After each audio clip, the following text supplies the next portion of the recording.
From the huge spaceship hovering in the vastness of space, human cries for help were constantly heard. "We need to close the doors faster. He is advancing." The screams were getting louder and did not stop for a second. From space, one could see bloody human hands beating against the window glass. The inside of the ship was covered with an unknown viscous black web.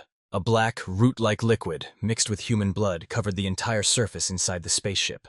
A group of well-equipped soldiers moved along the center of the spaceship. The captain radioed all units on board to assemble in the captain's cabin. The captain again issued a call for all units on board to immediately assemble in the captain's cabin.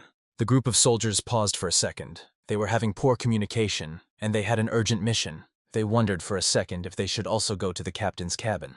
The group commander said that they should ignore the captain's orders if they wanted to save people's lives. They should not abort the mission, especially since just a few minutes ago they had heard cries for help. For a minute, they discussed the captain's orders and decided to continue moving according to schedule. Approaching the open door, the squad leader stopped and asked if there were any survivors, and immediately he heard a man screaming. With the whole team, they instantly rushed to the door. The captain slowly began to look inside the room, and as soon as he could see what was inside, his heart began to beat faster, and fear ran through his whole body. The room was filled with mountains of corpses. One of the soldiers couldn't contain his emotions and started to lose his temper. In all their service, none of them had seen so many dead people. But the squad leader ordered everyone to keep their cool. He ordered everyone to spread out around the room, be alert and look for survivors if possible. All team members now moved as quietly and carefully as possible. One of the team members asked if there was anyone surviving in the room. A quiet voice was heard from among the pile of bodies, asking for help. They all immediately concentrated around this pile of bodies, while one soldier dragged the bodies of the dead away and tried to get to the man who was pleading for help.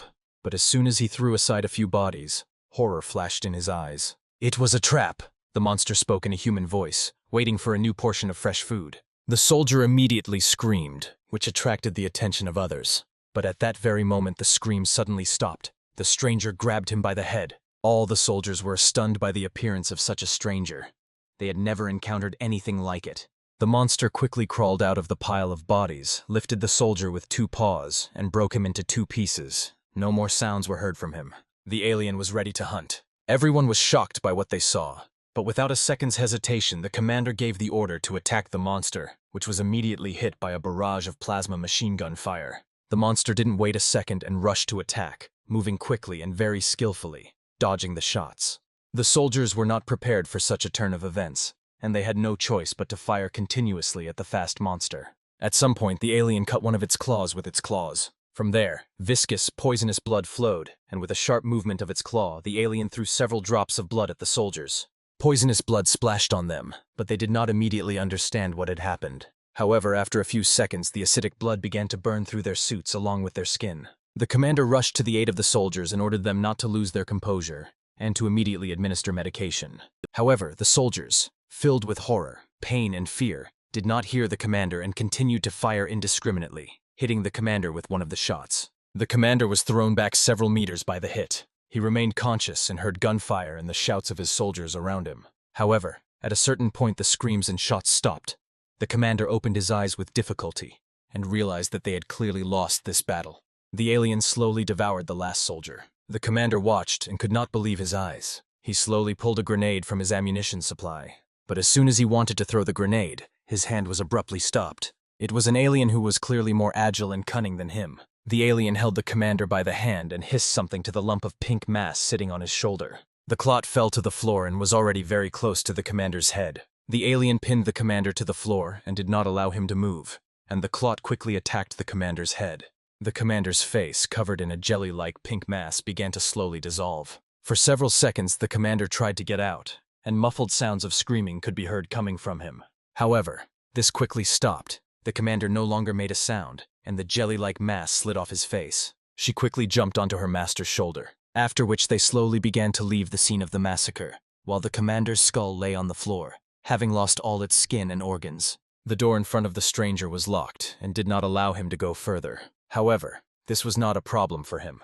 Tearing his hand from the nearest body, he put his palm to open the door using his fingerprint.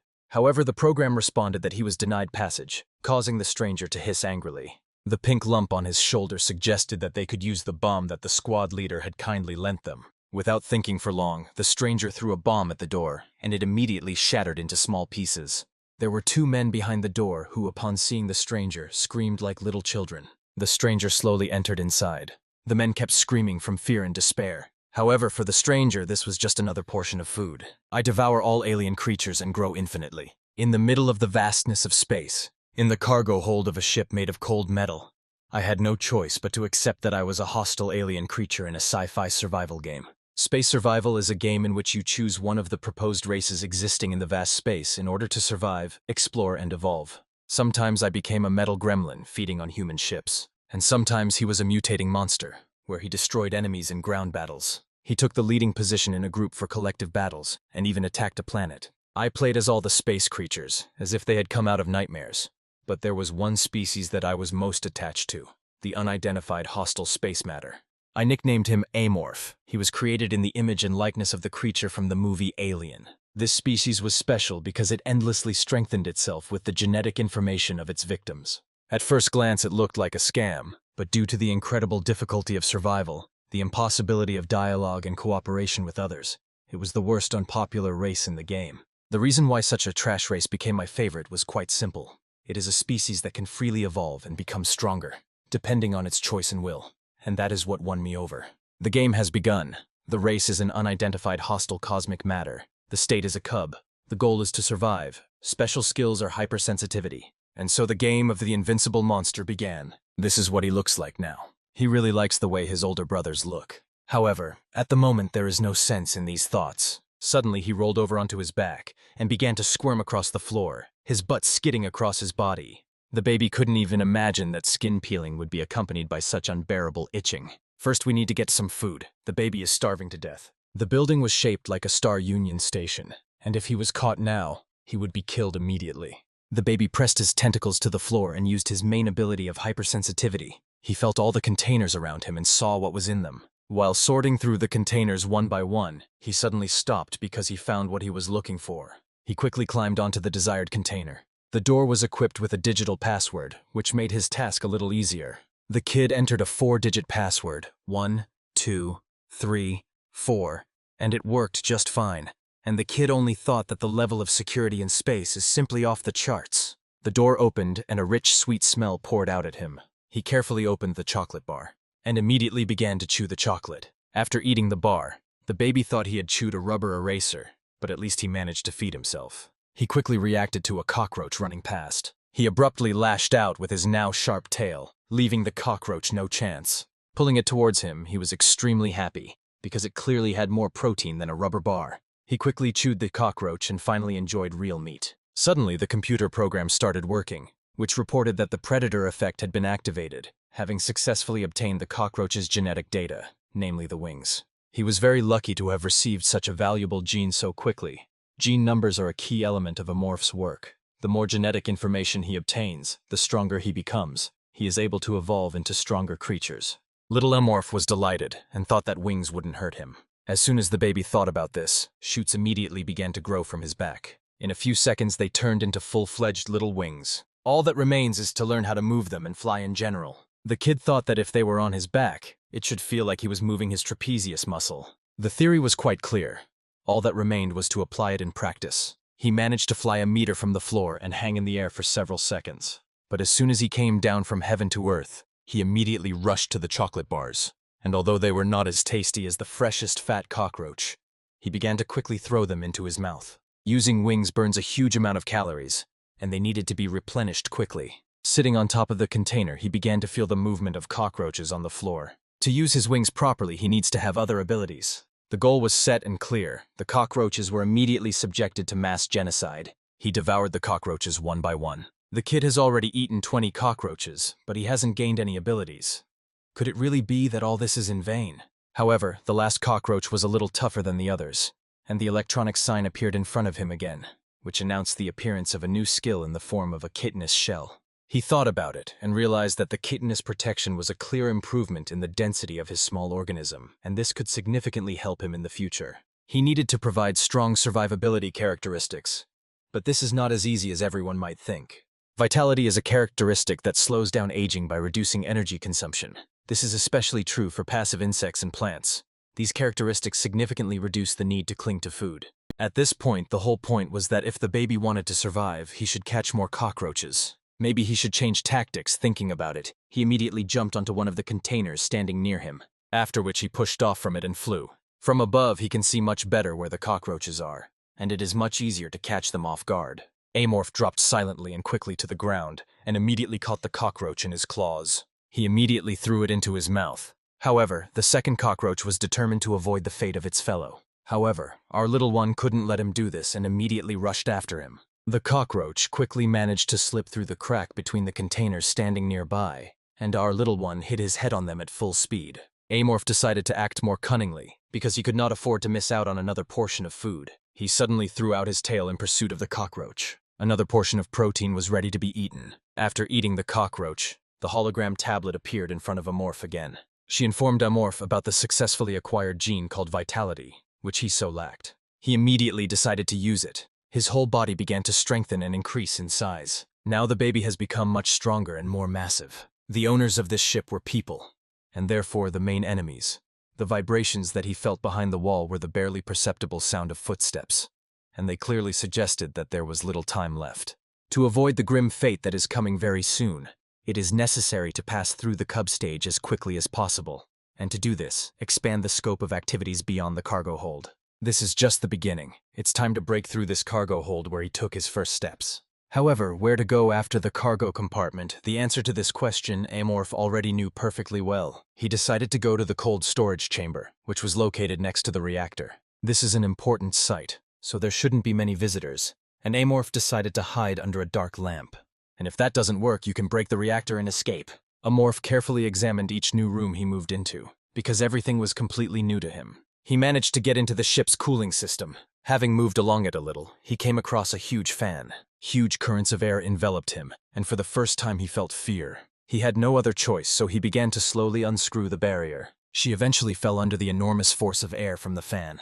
Amorph stood near the fan and thought about what he should do, because if he damaged it, people would immediately find out about it. So all he could do was quickly slip past the blades. It's time to rely on Amorph's abilities. Iron oxide mixed with air and fine metal powder. At some point in time, the rotating blades wear out and slow down. His brain, which quickly analyzed the entire situation, suggested that it was time to carry out his plan right now, and Amorph immediately threw himself onto the fan blades.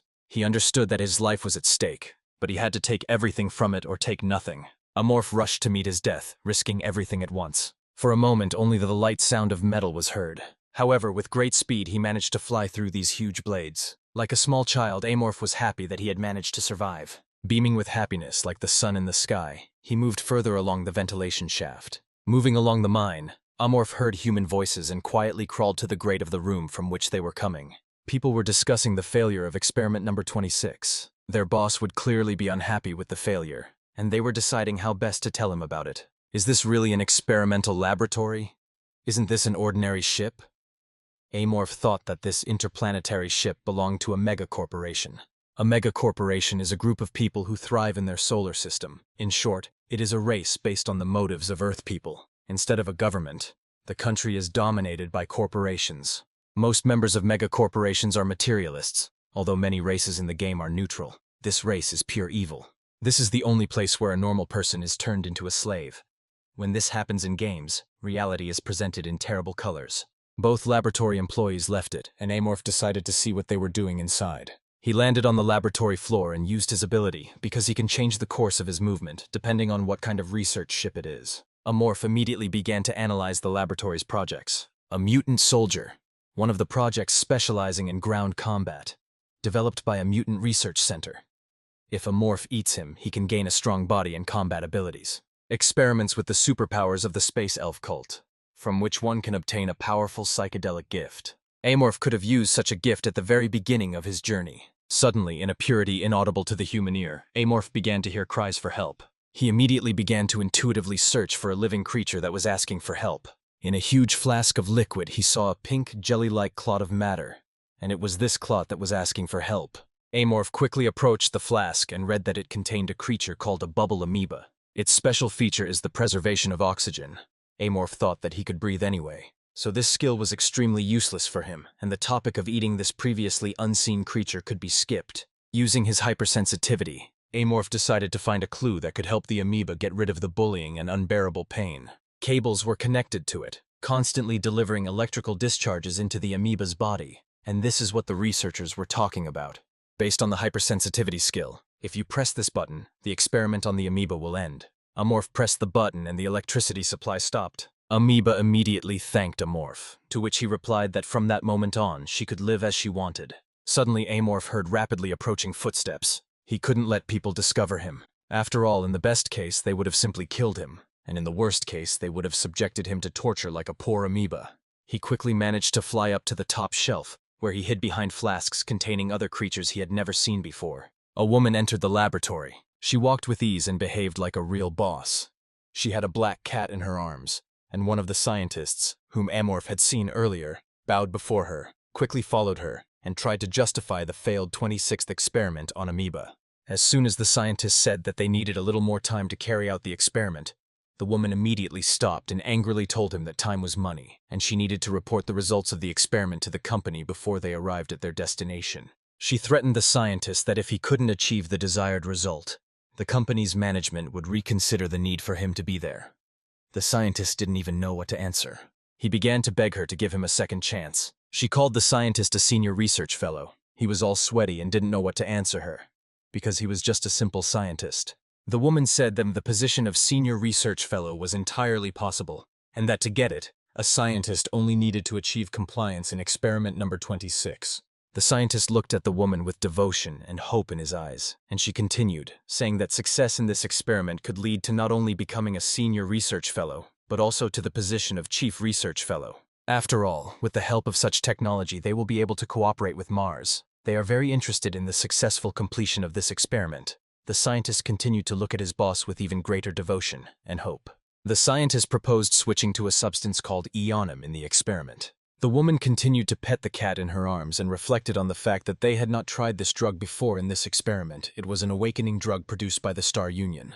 The woman said that she had already gone through all the possible drugs in her head, and indeed, only eonim remained. It was the only suitable drug that could help them implement their project. She agreed with the scientist's suggestion and ordered him to act immediately.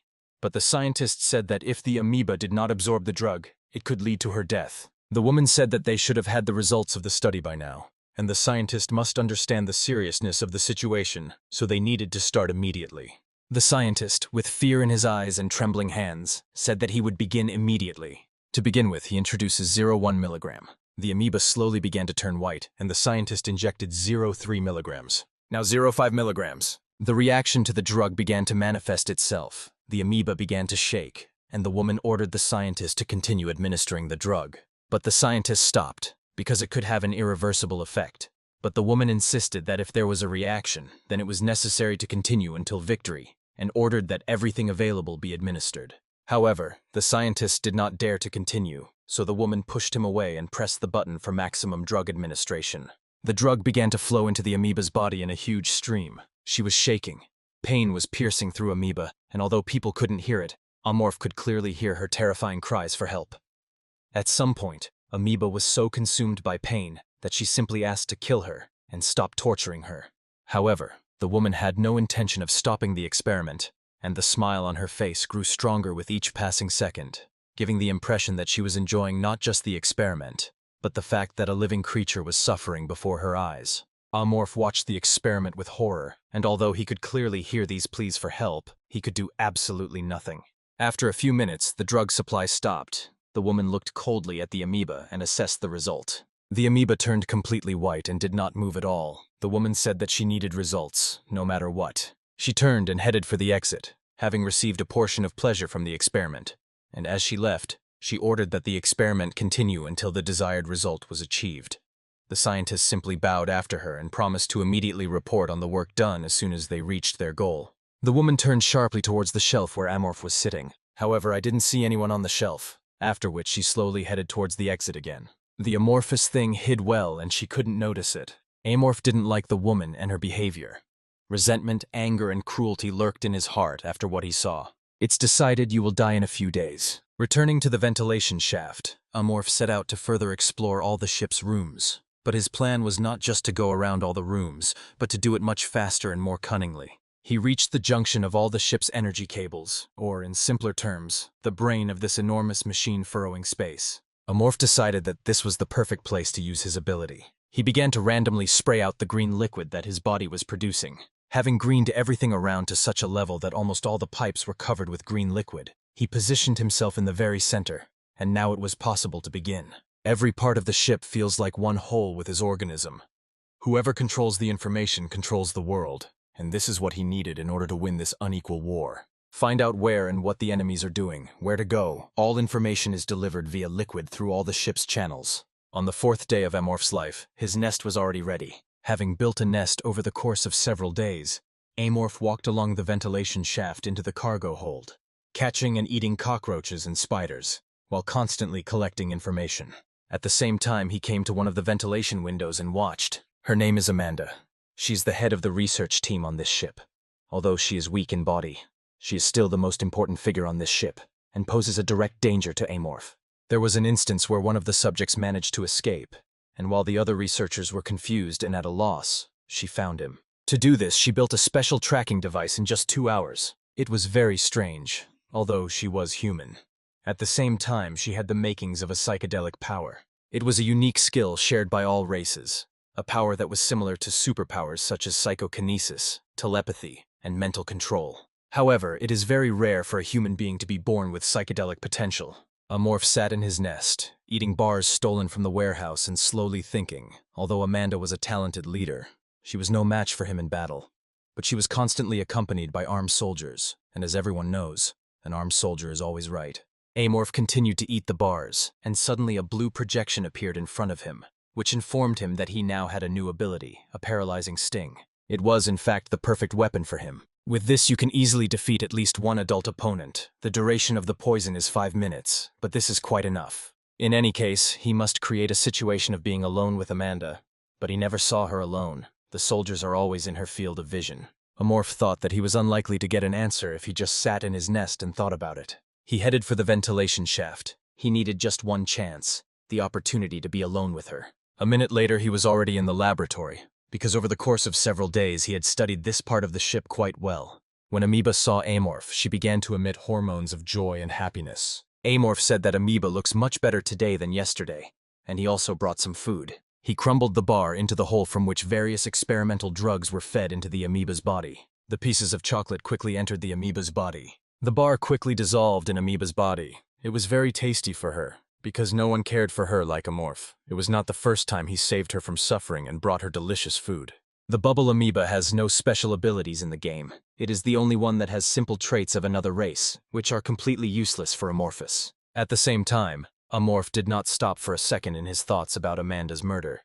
He remembered that she always carried her cat with her. And if you think a little more, you can understand that she has a great affection for him. If the cat dies, then a loophole may appear. Moreover, he is not guarded like Amanda, and he is often left alone in the room, except when she drags him along with her. It's decided to try to catch the cat and use it as bait. Amorph was already near the ventilation grill in Amanda's room, and remembered that the cat's name was Caesar, like that Roman emperor. Amorph watched the cat, who was lying on the bed and thinking only about how not to gain weight, because he ate only meat every day. After watching the cat for several minutes, Amorph realized that killing him would be quite simple, because the cat was stupid, weak, and slow. But killing him in Amanda's room would be stupid, because then her security would only become stronger. At the entrance to this ventilation, everything looks normal, but if you look at it with extreme sensitivity, you can see that it is completely covered with a laser grid. Even if you touch it slightly, the alarm will immediately go off. Amorph became upset and angrily hit the floor with his tail. The cat immediately heard this pop in the ventilation. Without thinking twice or hesitating, he rushed to the ventilation.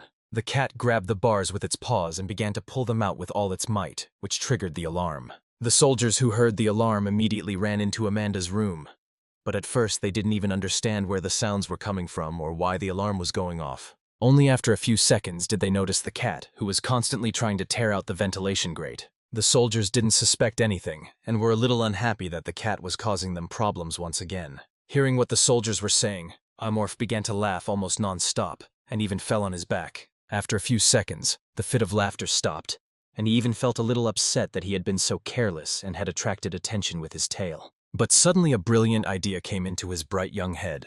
There is a bored cat locked in the room. Provocation by hitting the tail on the floor. The negative reaction to the cat from already busy soldiers. The plan was completely ready in Amorph's head. The cat was again lying carefree on the bed. He heard the knocking sound from the ventilation grill again. Quickly jumping down and running towards her, the cat saw a cockroach lying on the other side. This time he only pushed the grate slightly, but it was no longer as stable as before. The grate immediately fell inside the ventilation shaft. The cat, without thinking twice, immediately jumped inside and set off the alarm again. The soldiers standing near the door heard the alarm ringing from the room again. They were tired of the cat constantly bothering them, and decided to leave the door so as not to hear this ringing. The cat followed the trail of cockroaches with caution. He had never seen cockroaches before, but here they were almost at every step. The stupid cat playing moved further and further along the mine. The cockroaches were laid out in a row like breadcrumbs. At some point the cat reached its destination, and there was no grate at the exit. The cat came exactly where he needed to go. This place was ideal for Amorph's hunting. Here he already knew every corner. Right in front of the cat, the last cockroach lay on the container. The cat slowly and carefully reached for it and stuck his head out of the shaft a little. Amorph immediately rushed at him from above, holding his poisonous tail in front of him. The tail strike happened with great speed. He easily pierced the cat's skin and filled it with poison. The cat's entire body immediately began to paralyze. The poison acted instantly, and the cat simply fell out of the shaft onto the container, while Amorph hung above him on his wings. Although the cat was conscious, he was unable to resist Amorphous in any way. He simply lay there and awaited his fate. Piece by piece, Amorph began to bite off chunks of fatty flesh from the cat. For someone who had constantly eaten cockroaches and spiders, the taste of rich, fatty, fresh meat was simply divine. Only a few hours had passed, and Amanda was already frantically searching for her cat. She and her guards came to the ship's control room. The captain of all the ship's soldiers sat there and calmly greeted Amanda. She didn't even greet him and immediately asked where her cat was, to which the captain replied that the soldiers were already looking for him all over the ship. However, this answer did not satisfy her. She hit the table with both hands with all her might and began to shout at the captain, because 2 hours had already passed since she discovered his disappearance. The cat was on a feeding schedule, and if he didn't come for food at the right time, then something definitely happened to him. The captain continued to sit calmly and contain his emotions. He repeated himself. They were on a spaceship, that is, in a confined space. If the cat didn't fly away on a rescue ship and escape, then he must be here somewhere. It's just a cat. You just have to wait a little while and it will be found. The captain was thinking only one thing. If Amanda had not been the leader of the research group, he would have immediately put her in solitary confinement and not let her out until they arrived on one of the planets.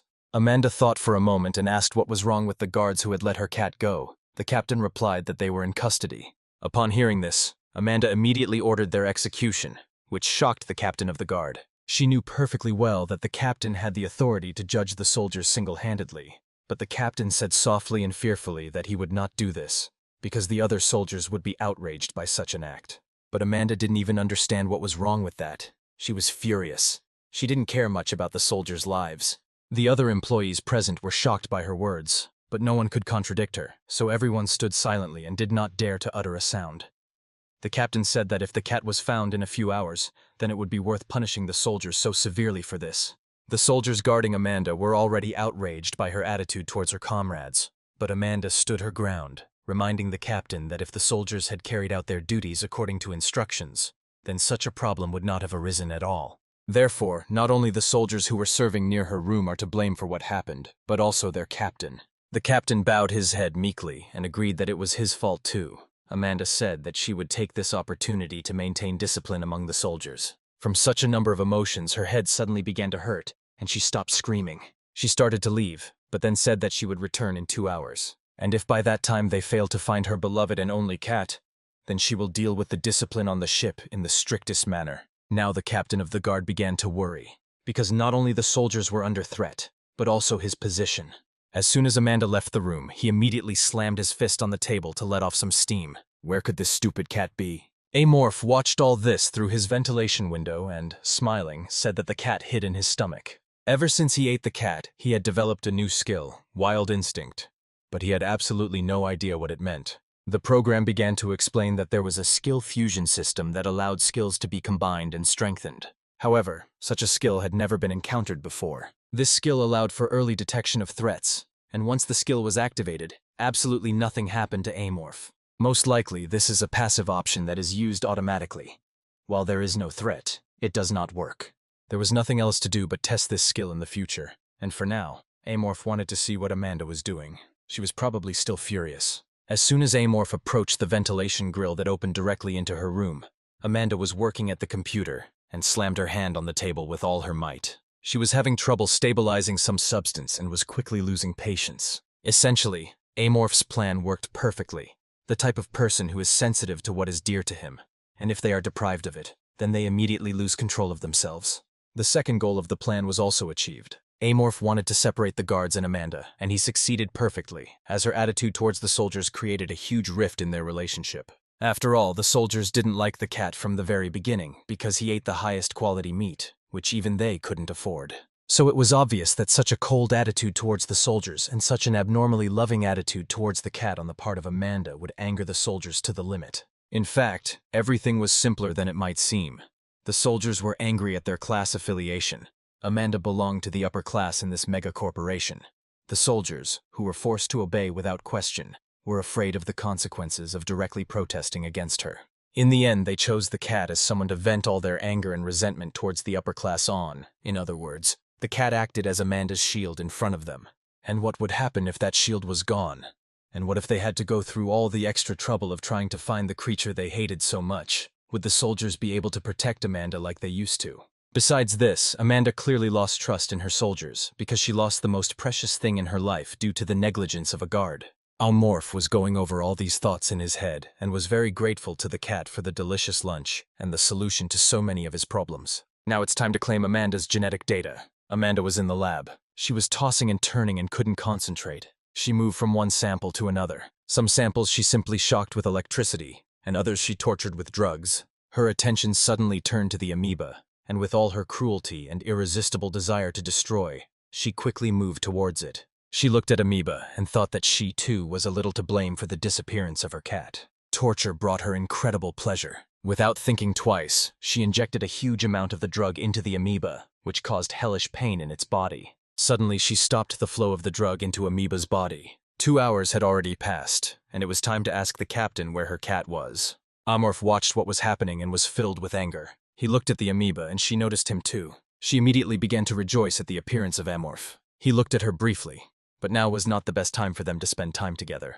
Amorph quickly turned around so as not to tempt the amoeba and headed into the ventilation. Instead of a few words of comfort, he could give her what she really needed, what she had been wanting all this time, and that was revenge. Amanda had already been to the captain. She told him that 2 hours had already passed, and asked how the search was progressing, to which the captain replied that the soldiers were about to begin it. In the meantime, she should wait a little, but Amanda was not satisfied with this answer. She said the captain's words sounded like a challenge to the entire corporate leadership, represented by her. The captain became agitated and said that he was the captain of this ship, and Amanda should watch her words. She started screaming and said that she could help him leave his position as captain once and for all. The captain said that Amanda was exceeding her authority, and he had the right to detain the head of the research group. She was shocked by the captain's reaction, because Amanda considers herself the master of destinies here. Amorph watched what was happening, and for him everything was turning out quite funny. Most likely there was a conflict between them long before it appeared. No matter how angry Amanda was, she knew perfectly well that the ship's captain did have the right to detain a lawbreaker, so she backed down and left the command bridge. Filled with anger, she walked down the corridor, accompanied by 2 soldiers. She came across a toilet and ordered the soldiers to wait for her at the entrance. One of the soldiers also decided to go to the toilet, which he warned his partner about. Amorph immediately thought that this opportune moment had arrived right now. Initially, one guard was supposed to follow her, but he did not go because now their relationship is spoiled, and he is not as responsible in fulfilling his duties as he was before. Besides this, the second guard also went to the toilet, and all this means that she is left alone. And there is no security system on the grate in the toilet that prevents Amorph from passing. It would have been hard to imagine a better moment for revenge. In seconds, Amorph reached the grate located in the toilet through the ventilation shaft. Amanda stood by the mirror, leaning on the sink. This was an opportunity she couldn't miss. Amorph quickly and quietly dealt with the grate. Amanda suspected nothing and washed herself near the mirror. Meanwhile, Amorph was already above her head. He saturated his sharp tail with poison in order to quickly kill her with one hit. Within a few seconds, he was ready to attack. Amanda stopped washing herself and took a deep breath to calm herself down. There was no sign of trouble around her. However, she heard a quiet scraping sound behind her, after which she turned around abruptly. At that moment, Amorph had already thrown himself on top of her. In fear, she threw both her hands up, which disrupted the trajectory of Amorph's tail strike. They both fell onto the tiled floor of the toilet. Amorph quickly realized what he should do next and again threw his poisonous tail into the attack. This time he hit his target, and the poison immediately began to spread throughout Amanda's body. Foam came out of her mouth, and she began to writhe in piercing pain that spread like little needles through all her organs and body from her head to the tips of her toes. The rapid effects of the poison paralyzed her body, and she fell dead onto the tiles. Amorph's saliva, which was secreted abundantly in anticipation of a delicious dinner, dripped non-stop onto the floor. Amanda looked straight at him. Amorph was wondering what she was thinking about now, whether she was afraid of what she saw, angry at what was happening, or simply afraid of death. However, this no longer made any sense. Her death was inevitable. It was time for her to burn in hell. At that moment, Amorph felt how the genetic information obtained from the blood through the stomach began to flow through the blood vessels directly into the brain. Then he realized that one of the guesses contained in his subconscious turned out to be correct. A program appeared in front of him and offered to evolve from a cub into a real adult. Amorph's joy knew no bounds, because he had been waiting for this for so long. Just as he was about to press the consent button, something in his head began to reproduce images. A soldier suddenly ran into the toilet and saw him eating Amanda. A hail of bullets immediately rained down on Amorph, riddling his body, after which Amorph remained lying on the toilet tiles in his own blood mixed with Amanda's blood, without evolving. While these images were moving in his head, he didn't even eat, but stood there as if in a hole, thinking about what it was. Maybe this is that ability, the instinct of a predator. That's how it works. It turns out that a guard will arrive soon. Maybe we need to escape. No, there is no time at all. You need to kill the guard too. There is no other way. While Amorph was climbing the wall, the footsteps of a security guard were heard, who came in to check the situation in the toilet. He didn't expect to see Amanda lying on the floor in a pool of her own blood, her head severed from her body. He took a few steps forward in horror to assess what was happening, and at that moment, Amorphous appeared behind him. He quickly jumped on the soldier's back before he realized what was happening. Using his hypersensitivity skill, Amorph immediately identified the weakest point in the soldier's defense and struck him right in the face with his poisonous tail. The second man on that ship was defeated. A few seconds later, due to massive blood loss and a severed throat, the soldier fell to the floor. Everything around was covered in human blood, and two bodies lay on the toilet floor, covered in it like feet covered in water on a sandy shore. Amorph was pleased with himself. He managed to destroy two opponents at once. But another soldier could appear soon, so there was no time to waste. He quickly and carefully took the ventilation mesh, climbed into the shaft and screwed it back in to cover up the traces of his arrival and departure. There was a possibility that he hadn't even suspected any tracking systems, so he decided to make a few more circles around the ventilation and head to the nest. After a few laps through the ship's ventilation system, Amorph had already arrived at his nest. He shook his head around. There was nothing and no one suspicious. And now he could, without worrying about his safety, begin to transform into an adult. The evolution process was activated, and droplets of viscous liquid slowly began to appear on it. Soon the liquid began to absorb his entire body and press him tightly to the floor. Within minutes, his body was no longer visible, completely encased in a viscous, dense liquid in the form of a cocoon. It's amazing that the embryo's memories would look exactly like this. He felt like a completely different creature. The slime that covered his body was carving out a completely different being from him. Amorph wanted to open his eyes and see how this was happening, but he couldn't do it. Soon, control over his body was completely lost, and while he was in the cocoon, he was completely unable to move. He had done all he could. All he could do was relax and wait. Several hours passed. The cocoon lay motionless, but at some point, something big began to emerge from it. The amorphous creature slowly emerged from its cocoon, but it no longer looked like itself at all. It was a huge black monster with bright yellow glowing eyes. His hands had transformed and now had a completely different shape with 4 sharp claws. The teeth were completely white and razor sharp, ready to eat new flesh. Now it was not just a small alien cub, but a real monster. The ship's captain sat at the head of the table, deep in thought, and quietly asked the head of the medical team who had determined the cause of death. He said he had looked into the matter personally, and it was quite clear that the cause of death was a blow to the throat. Most likely this was done with a small saw, but it will only be possible to know for sure after a detailed examination of the body. This meant that an autopsy had to be performed. The head of the medical team asked the captain what he would have done in his place. The medic understood perfectly well the seriousness of the situation, and what a big problem they now had. But without an autopsy, he could not determine the exact cause of death. The captain lowered his head and said in confusion that he did not know what to do in such a situation.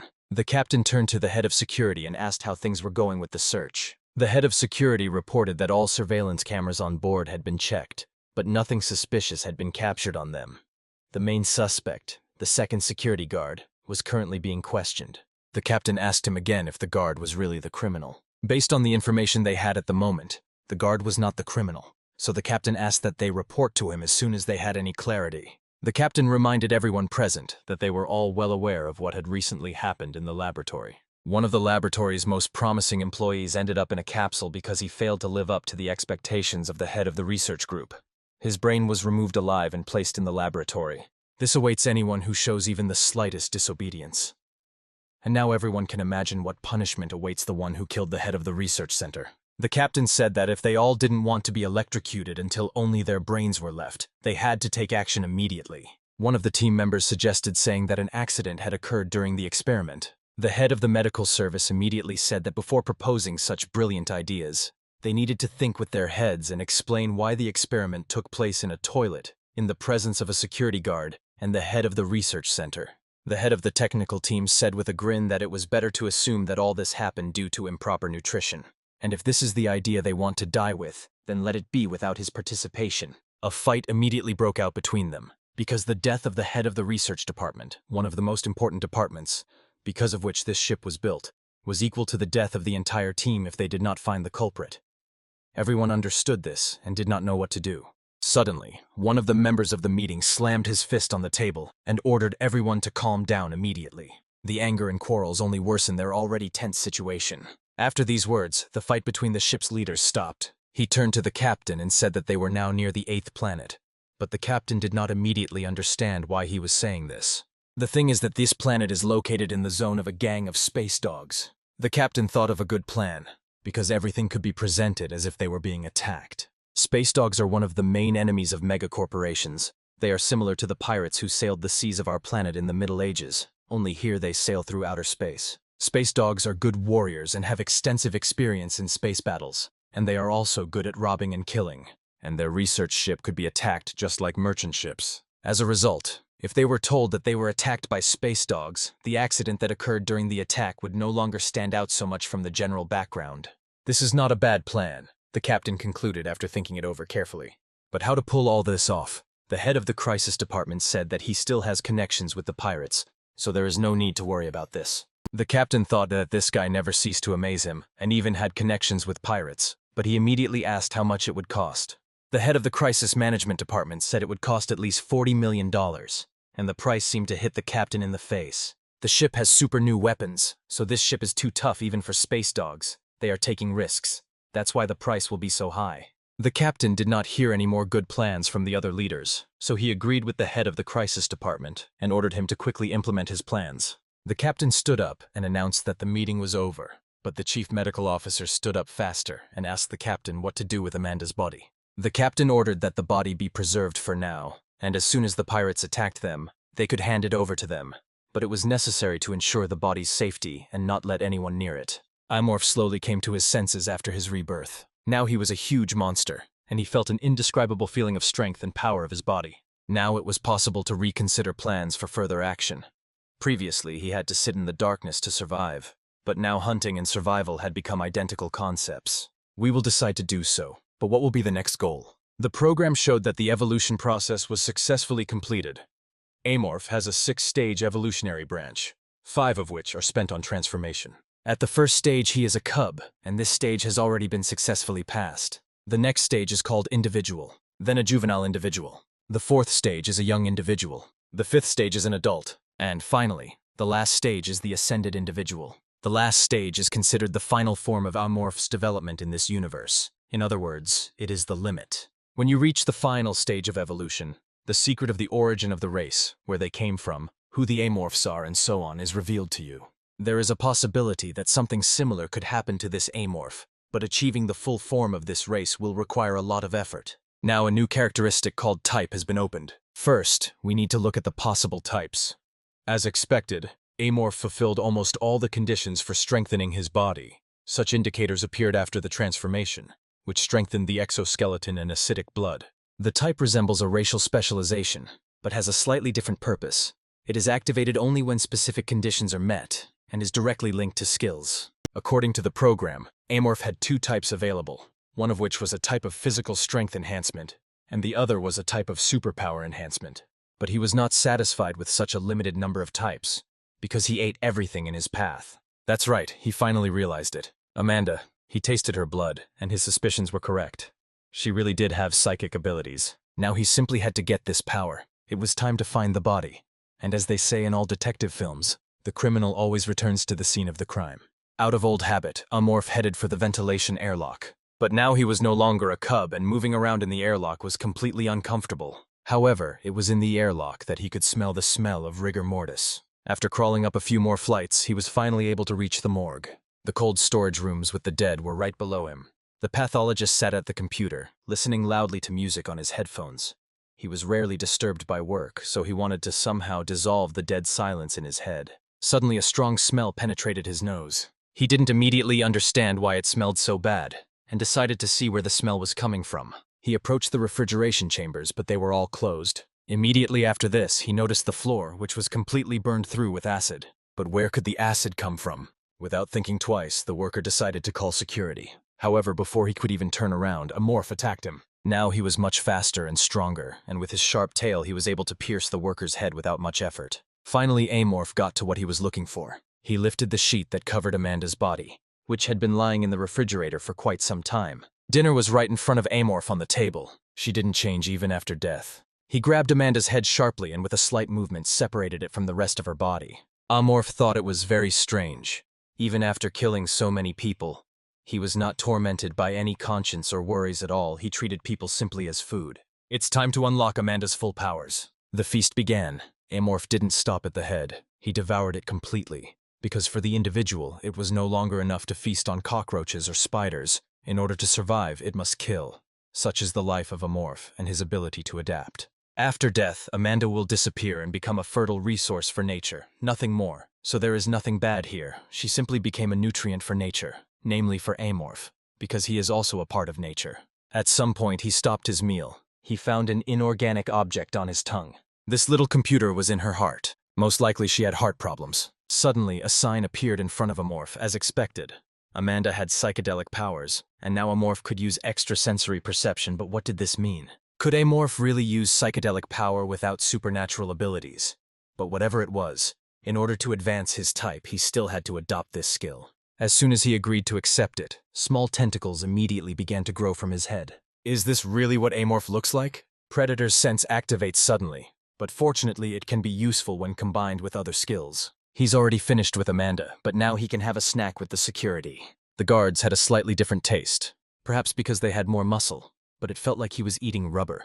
Behind the wall, people's voices were heard, saying that it was time for the changing of the guard. Now Amorph could not only hear and feel, but he could also see through the walls.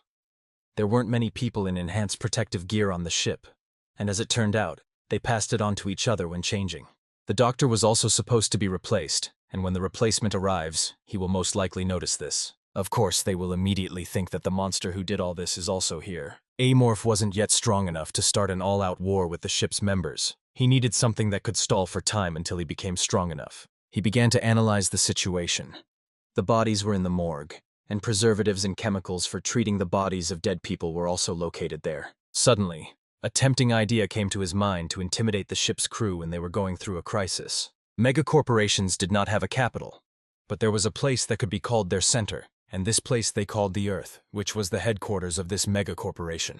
The 5 companies that contributed to the creation of megacorporations are the owners of the land. Amanda's family belongs to these 5 families. Her roots originated in the place that was formerly called East Asia. Her family started with a business in the small Republic of Korea. Now all the land in the country belongs to her family. Small aircraft and magnetic strip trains are housed here. Even an artificial sun for the indoor ecosystem, and all of it belongs to Amanda's family. Amorph not only got the skills that Amanda had, but with the genetic code he could see everything that happened to her, where she lived, and generally look through her entire life. Meanwhile, on the ground, Amanda's father was calmly loosening the soil in his garden. 2 of his employees came to him to report on the latest news. He stood up and said that he had to wait for them for a long time. He asked one of the employees to come to him and report the latest news. The employee said he had bad news about Amanda. She was definitely his 3rd daughter, so what could have happened to her? Did she really make any progress in her experiments? The assistant reported that her signal apparatus had been destroyed, but her father said that this couldn't be. because there was no sign of trouble. The latest signal came from Planet 8, whose territory is constantly under attack by space dogs. Amanda's father was as calm as possible, thought for a moment, and put his hand on his assistant's shoulder. At some point, he lost control of his emotions and hit his assistant on the head with a hoe. The blow was fatal, causing the assistant to fall to the ground and not move again. However, this did not calm him down at all, and he continued to hit him randomly with the hoe. A minute later, the assistant's body looked more like a piece of butchered meat, and only then did Amanda's father throw the hoe aside. He stepped aside and ordered the others to clean up the mess. $1 billion was spent on Amanda's upbringing, which is equivalent to the cost of developing a new space battleship, and on top of that, she has been modified to enhance her genes. Could any pirates really have harmed her? With a smile on his face, he wiped his assistant's blood off himself and said that he could not even imagine who could dare to harm his beloved daughter Amanda. He asked his closest aide who was the captain of the ship Amanda was on, to which he replied that it was one of the sons of the Samuel family, who controlled the Titan satellite. He thought for a moment and said that the Samuel family were cowards, and that this pathetic captain would not have the courage to sink his teeth into his family. He turned sharply to his assistant and asked what he thought about this. He immediately bowed his head to the boss and said that the Tian family might be involved in his daughter's death. The boss said he thought exactly the same. Officially, the Tian family and the Samuel family are fighting for control of Jupiter, but in reality, this is not the case. Because huge flows of money pass from Samuel to Tian, the Tian family is ready to take the initiative on the board of directors. The assistant was not stupid and understood the situation perfectly well. The head of the Tian family was Chamberlain, and it seemed he was decisively aimed against their family. The boss thought for a moment and said that now he had a reason, and they could strike first, but for now, he ordered the assistant to figure out what happened on the ship and notify all family members about what had happened. And bring the captain of the ship and all the bodies who had any connection with him here. Whoever destroyed my assets deserves a painful death.